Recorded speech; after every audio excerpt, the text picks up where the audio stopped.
Tales from my D&D campaign. Previously, we would like you to venture briefly into the Shadowfell to break one of Swain's spirit shackles. Could that thing be the spirit shackle? Come on, I'm almost there. This huge leathery humanoid, flanked by what appeared to be a dwarven ghost and a tall, powerfully built woman with rock skin. I'll get that guy off Draven for black, so he can keep ghost busting. deal. Mace to the face. What?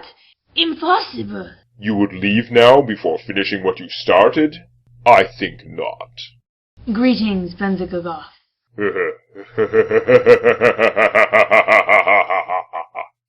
I thank you for allowing me to breathe free, however briefly. They carted all this stuff up to the surface where they found some horses. What the hell is that?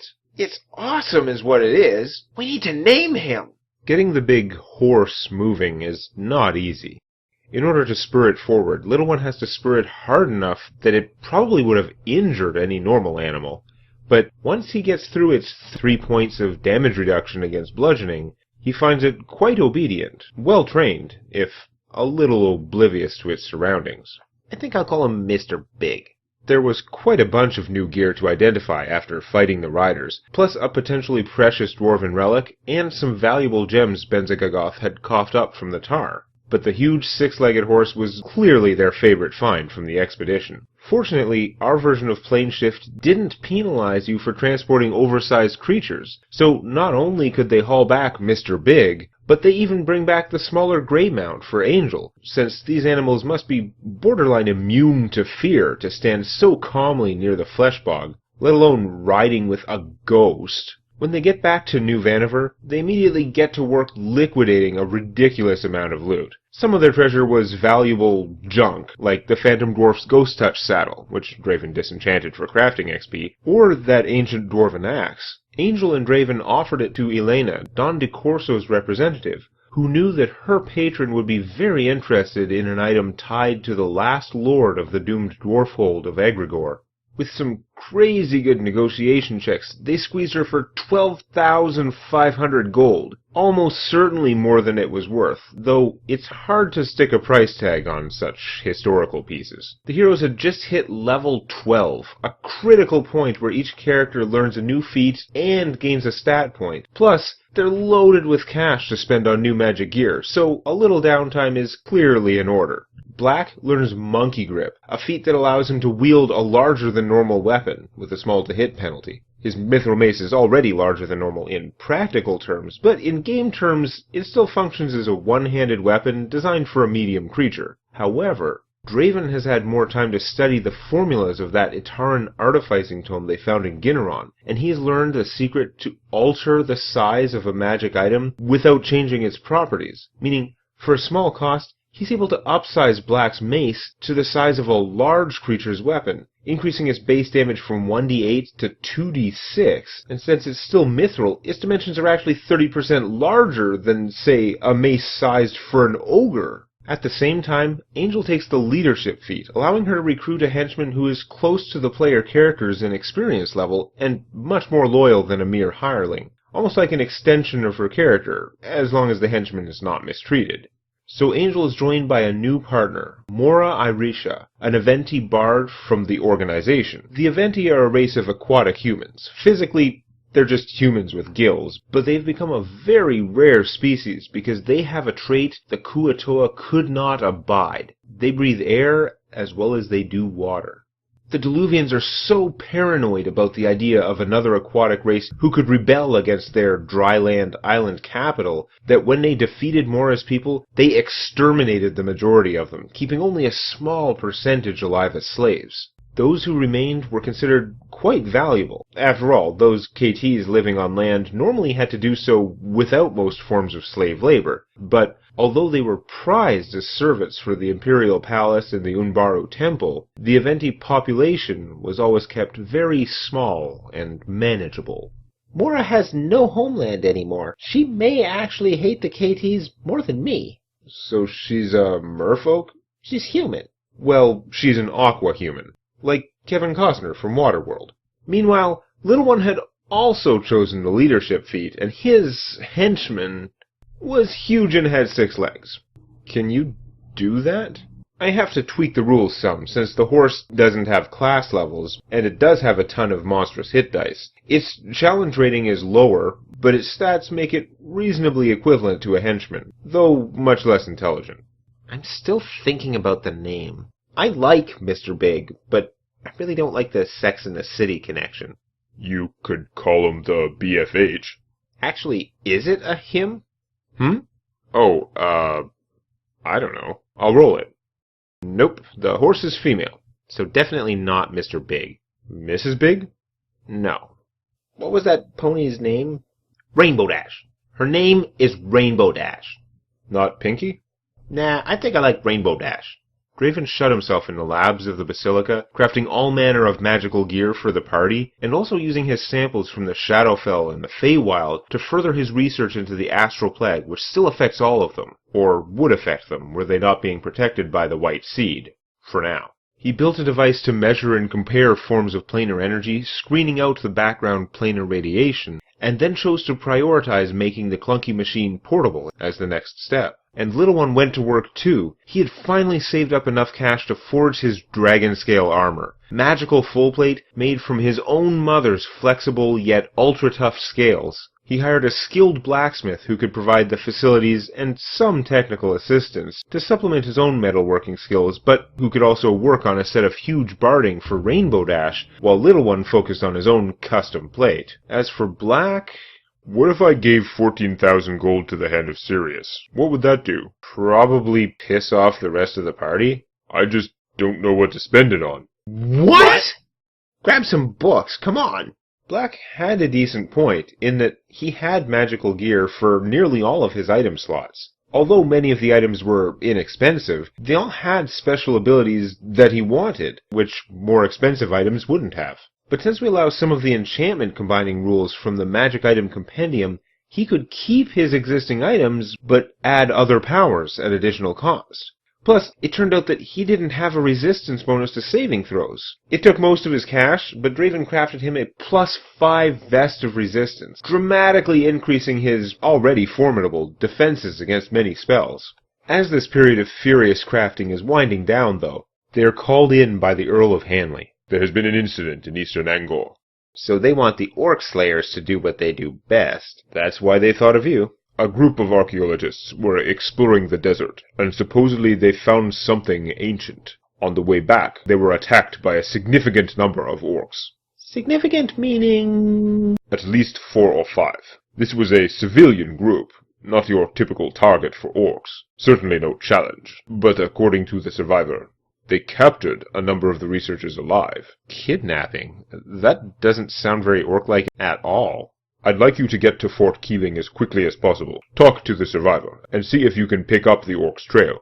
I feel like we're almost getting too important for something like this, but it seems like it could be more important than it sounds. It was almost not important enough for the Hand to come to you, except they see you as kind of the orc experts. Little One is the Orc Slayer, and they know Draven kills all kinds of things. You've kill-stealed everything that walks or crawls on this green earth, and some that crawl underneath it. Soon after, they set out, most of them riding on a basic platform built on the back of Rainbow Dash's new armor, creating something of a spectacle as they stomped down the streets of New Vaniver. Wait, I could swear I saw movement on a rooftop, but there's nothing there now. I'm sure it's nothing. Assuming the natural 20 Black rolled on a spot check is not nothing, he points it out to Little One, whose draconic vision indeed catches an invisible Kuatoa moving in and out of view along the buildings of a parallel street. I'll never catch up with that. I'll point it out to Angel. I cast See and Viz as subtly as I can, and Mora will haste me. Give me a sign just as he's leaping between buildings. Go! Angel launches off her mount, using her magically enhanced speed along with her slippers of spider climb to sprint along the sides of buildings, leaping the gaps and cutting across to the other street, closing in behind the cloaked Kuatoa. You clearly have an advantage here, but you'll need to roll your stealth against his spot to see if you get a surprise round, or if he notices you just in time to defend himself. I get... 41! The Whisper Gnome runs to the lip of the roof, spinning around just as she overtakes the target, releasing her compact magical chain, which spirals out from its pocket-knife size into its full flaming glory as she lays into him. Her assault is brutal, but this Kuo-toa is extremely competent, managing to deflect many of her lightning strikes or to dodge in such a way as to reduce would-be death blows to mere grazes. That's the thing about hit points. They are an abstraction. So, even when she hits with an attack roll and deals 30 damage, enough to turn an ordinary human being into a gory blood splat, the effect on this 80 hit point Kuo-toa is to wear down his resolve, his endurance, and his luck, to cover him in minor to moderate cuts and burns. Nevertheless, after the 71 damage dealt by her sneak attacks, before he can even roll initiative, he's injured to the point that he can barely stand. Though again, in D&D game terms, he doesn't suffer any actual penalties for the damage, beyond the fact that one more good hit would finish him. You can't run and you can't hide. Surrender. He looks furious, but after a tense pause, he starts to lay down his short spear, but stabs at you instead, and misses horribly. Having failed in his last surprise move, and seeing the pitiful ease with which Angel avoids his well-aimed death blow, he drops his weapon for real, and raises his hands in surrender. The rest of the party are just catching up. They had given Angel a 2-round head start before changing course, since Rainbow Dash's movements and the reactions of the crowd are so obvious, and they didn't want to give her away. He was way tougher than I expected. But not a monitor. Nope. Based on his gear, just masterwork weapon and light armor, fairly high-end Kolos cloak, you'd guess he's just another scout, though obviously a hell of an elite one. He's that powerful and has no magic items? I ought to shove his spear up his ass. Unlike the last time they caught a scout, when the situation made him a real burden and they had to make the hard choice to simply execute him, this time it's only a short backtrack to turn him in at the Basilica. After the usual discussion of whether to break his legs, cut them off, etc., to prevent the notoriously slippery KT from escaping. You are seriously creepy, you know that? Like a horror movie. If Angel and I were enemies, the last thing I'd do is leave her alive, broken legs or not. I suppose you could rip her arms off. So they transfer their prisoner to the hand of Sirius, bones unbroken, and discuss their plans for him a little, but very soon a small military squad rides into the courtyard asking for them. I'm Sir Maxwell von Christoph. He's a cousin of the Duke, no real titles of his own. I'd like to congratulate you on behalf of the Duke for your excellent work. It's rare to catch these spies at all. To take one alive is a very rare opportunity. And, as you know, Duke von Christoph has a standing order that any captured Diluvian is to be held until he can personally interrogate it. As such, we've come to transfer the captive to Stronghill. The fortress of Stronghill is New Vanover's main defensive base, just outside of town, but the PCs voice some concerns regarding KT's famous talents as escape artists. Sir Maxwell grins slightly, thoroughly undaunted. Don't worry, we've got a special carriage ready for him. His men haul out a large, heavy chest of solid oak, plus some chains and several handfuls of long nails. There are a number of air holes, which we can also use to give him water, and once we seal him in, he'll have enough food in there to last a month, though I'm sure the Duke will find time for him before that. Hope your spy likes raw potatoes. I like it. You didn't like breaking the legs, and they're going to put him in a box for a month? This is pretty torturific, too, but somehow I'm less opposed to it. We hand him over to the authorities, and I can wash my hands of it. He's basically going to be tortured to death at the end of this. I don't think anybody plans to torture him to death. Wait, is this the guy who jumped off the wall? You're thinking of the Duke. That's who's coming to interrogate him. There's no way this guy's alive by the end of this. There's no letting him go. This is the same Duke who jumped off a wall and landed in a guy's gut. Yeah, I like that guy. He's pretty popular. I like his daughter, too. I'm thinking of giving her the bastard sword I've been carrying as a betrothal gift. The one from the orc? Yeah. You're gonna call him Pops? Question. Are you going to ask for her hand, standing at the bottom of a wall? After that brief diversion, they resumed their mission, riding for Fort Keeling in Angor, a largely mountainous province in the southeastern corner of Istria. Fort may have been a bit of a strong word, though.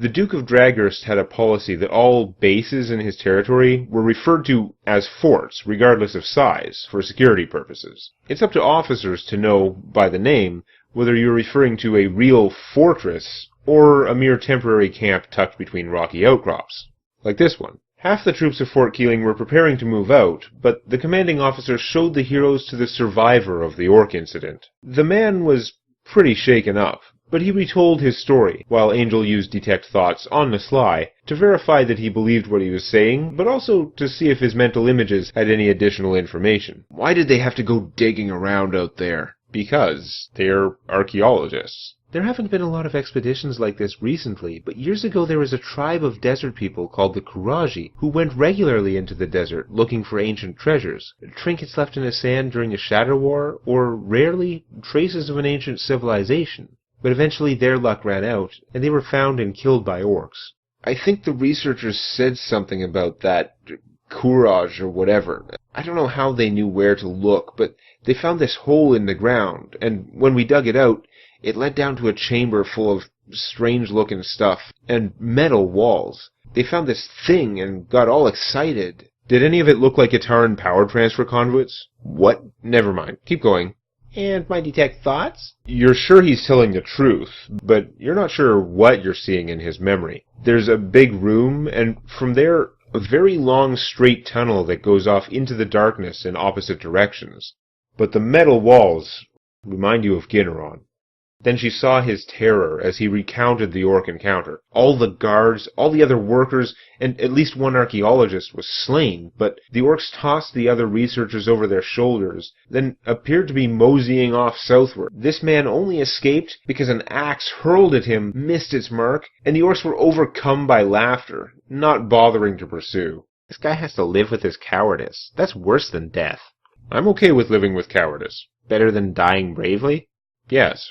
Between the man's account and what Angel could see of his memories as he recalled the events, it won't be hard to find the area where the attack occurred, but from there, all they know is the orcs appear to be heading southward into Gruul. So our directions are, go south till you hit orcs. Well, if you go far enough south, you will find orcs. The trick is to find the same orcs. I don't mind going on a recruitment drive. There's definitely been a pattern of these orcs appearing, going after artifacts of some importance that have a connection to us. Is it just the PCs being the center of the universe? Or that some of the big shit we're involved in is so big that it keeps popping up? They travel as fast as they can, knowing that the orcs have at least a week's head start. Rainbow Dash is the same speed as an ordinary horse, but they have a chance, because orcs on foot should move only half that fast, even if they are in a hurry. The rocky desert plains of southern Angor start giving way to the more fertile ground of Gruul, the one part of orc territory seemingly unaffected by the curse that turned all of Uruk into desert. Soon they encounter fields of mud, separated by raised mounds which served as paths. A normal horse could walk the paths, but Rainbow Dash is far too wide. You have a choice. You can either look for a better path with room for Rainbow Dash, or tromp her through the fields. Can she even get through? Oh yeah, if you don't mind messing up the fields. I mean, it would be much slower, and there might be some rough spots, but even if the muck is 2 feet deep in places, Rainbow Dash's 6 massive hooves should get her through. Are these cultivated fields? It doesn't look like they're growing things right now, but clearly they were made by somebody for farming. I'll fly up and find a path. And he does, locating a route where the mud paddocks are spaced further apart, allowing the party to ride on, diverting left or right as necessary to follow the wider paths, till they spot a number of goblins guiding water buffaloes to plow the mud. Wait, we're doing all this to avoid goblin orc farms? It wasn't that much effort. Also, the goblins probably don't have that much choice in the matter. The goblins look frightened, but their reaction is to focus on their work, hoping not to provoke the bizarre procession of foreigners. A little further on, they spot a cluster of small, shabby thatch huts, which passes for a village. There, an elderly goblin sits atop a large rock, watching the other little guys struggle with their beasts of burden. He addresses the strangers, speaking in common. I am Gob, patron of this humble village. What are your intentions here? Your name is Gob? Sure. They deal with orcs all the time. They wouldn't want to use fancy, complicated names. So they're probably all Gob. Have you seen orcs coming through here with any humans? Some of the stronger goblins move to back up the elder, trying to look tough, but nobody's fooled by that facade. Although Gob seems pretty chill, the others are terrified, as this is all out of the ordinary, even ignoring the giant horse. We did see a group come through some days ago, carrying 3 humans. He gives them directions, in particular, to help them find more places Rainbow Dash can pass without messing up the rice paddies, but cautions, You'll understand if we, or any of the other villages, don't want to be seen talking to you. Good luck on your journey, and I hope you don't encounter any orcs, other than the ones you're looking for. I hope you run into all kinds of orcs. As they approach the second village, they see the fields are already flattened, and one of the paddies has a line of goblins almost shoulder to shoulder with large bags on their backs, singing a rhythmic song as they plant the rice. As a couple on the near side notice the heroes, there's a ripple in the song, but for the most part they continue on, as the planting is important, and if they're going to be attacked, there is little they can do. A handful more goblins emerge from one of the huts, though. I am Hob, patron of this village. We are poor and have nothing worth taking. And also this village and all its people are under the protection of Lord Untor and his boys. Untor?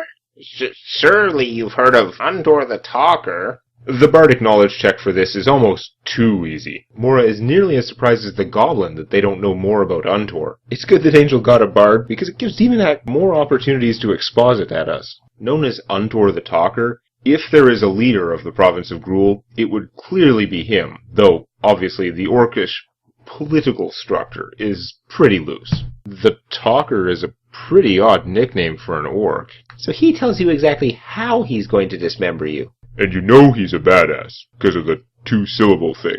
Mora explains that Untor has to strike a balance between the more aggressive orcs and the more reasonable samurai-like ones, because he's got both kinds. But Untor has actually set rules that all of the orcs of the province follow. Obviously, these have some strength because he's strong enough to enforce them. But clearly, he can't take all the other orcs together. Plus, he can't be everywhere, even if he wanted to be. The trick is, his rules are so simple and reasonable that the orcs of Gruul tend to enforce them on each other. The classic example is, you're only allowed to kill 1 goblin. At a time, or... It's not specific. Is it 1 ever? 1 a year? 1 a week? That's the genius of it. Everyone knows you're only allowed to kill 1 goblin, unless they're fighting back or something. So if any orc starts being a dick, just walking around butchering farmers, other orcs will step in, because they know it's wrong. But there's that leeway. Orcs might get into arguments over how often it resets, but they generally brawl it out and come to a compromise, rather than get into deadly feuds over it. Plus, since each orc interprets it in the way that makes the most sense to him or her, the rule doesn't seem so draconian that they'd rebel against it. The more violent or aggressive ones might kill goblins more often, while the more honor or rules-oriented ones might kill hardly any. In fact, most of the rules are about not interfering with the farming, because Untor explicitly says the orcs can take whatever food they want during the months after each rice harvest. Anyway, we're looking for some orcs carrying 3 humans. Oh yes, they came by a day ago. They went that way. That's where they went. He seems very happy to be rid of you. And he's not going to lie because he knows we'd come back and kick his ass. As they pass more rice paddies in different stages of planting, they start to get a better idea of how things work around here. The goblins in this area pass the water buffalo between villages as a trust, so they each take turns plowing their fields. They can only grow rice once per year, but they grow other less desirable crops for themselves earlier in the year, pushing back the rice planting till later, knowing the orcs will come and take most of it for the harder winter months. The arrangement certainly isn't fair, but it's not 100% one-sided, in the sense that the orcs do respond to external threats, including dangerous beasts from the desert, the occasional hungry Ankeg from Verandi, and all manner of monsters from the mountains to the south, where most orcs of this province spend the better part of the year fighting. They're like, "All right, it's spider season!" The goblins of the 3rd village they come across are messing around with planks and narrow water canals to reflood their fields, which all appear to be fully planted. What do you want with our village? As you can see, the rice is barely in the ground. There won't be any to pick for months. I'm Matron Gob. So Gob's a unisex name. We're looking for orcs carrying 3 humans. Have you seen them? Carrying humans? We saw them, that's for sure. They were gruel orcs with Untor, but they were attacked and slain near here by a group of foreign orcs from the desert. I didn't see that coming. What is going on? Find out next time on Tales from My D&D Campaign.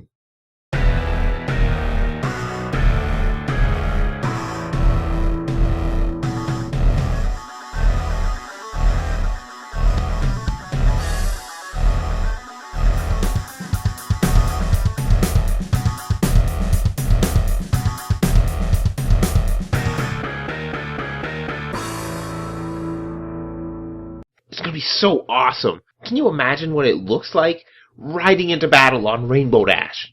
You could start breeding those. Didn't even think of that. You'd need another horse. Artificial insemination? Maybe we could cast in large on a big draft horse. We've got to figure out how to cure the space aids, but then I'd like to go a step further and use the energy somehow. Get like an Iron Man style heart, siphon off astral energy, but use it. Seriously. Or use it to power a flying castle. Can Draven make a flying castle yet? Making a flying castle is a bit like crafting a golem, but even more expensive. Does that mean there are castle types the way there are golem types? Could you imagine a flying flesh castle? Where would you get the materials? Breeding horses? You could quarry the flesh bog. Oh man, we could just make a mold, or an extruder. Just crank out flesh golems like a Play-Doh factory.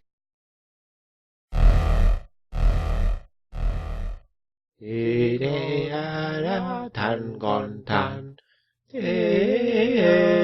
Tan-Gon-Tan, Tan-Man-Tan, Tan-Gon-Tan.